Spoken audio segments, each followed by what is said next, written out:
తెలంగాణగా మారుతుంది.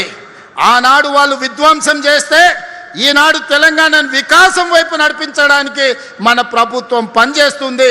నిండు మనసుతోని మీరు ఆశీర్వదించండి. రాబోయే 24 నెలలు నిరంతరం రోజుకు 18 గంటలు పనిచేసి అభివృద్ధి చేసే బాధ్యత మాది. ఆఖరి 6 నెలలు ఎన్నికల కోసం రాజకీయాల కోసం వస్తాం.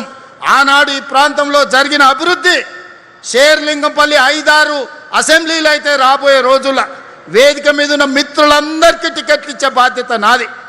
వాళ్ళందరినీ గెలిపించుకునే బాధ్యత అరికపూడి గాంధీది, పట్నం మహేందర్ రెడ్డిది, శ్రీధర్ బాబు గారిది. మెరికల్ లాంటి నాయకులు వేదిక మీద ఉన్నారు. వాళ్ళందరికీ ఎమ్మెల్యేలై సేవ చేయాలన్న ఆలోచన ఉంది. రేపు షేర్లింగంపల్లి, కుక్కట్పల్లి, కుత్బుల్లాపూర్లోనే ఈ 3 కనీసం 10 నియోజకవర్గాలు అవుతాయి. సీట్లు పెరుగుతాయి. వేదిక మీద ఉన్న వాళ్ళందరికీ సీట్లు ఇచ్చే బాధ్యత కాంగ్రెస్ పార్టీ తీసుకుంటుంది. ఎవరు టికెట్ రాదని ఆందోళన చెందకండి. ప్రజలల్లో ఉండండి, బస్తీ బాట పట్టండి.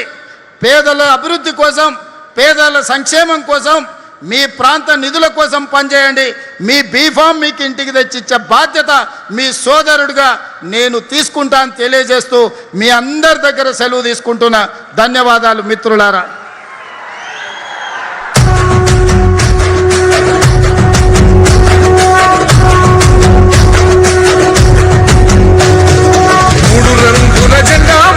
సింగమోలే కదిలినాడు ఒక్కరో కాంగ్రెస్ సూర్యుడు మన రేవంత్ అన్న నిగ్గదీసి అడిగే మునగాడు.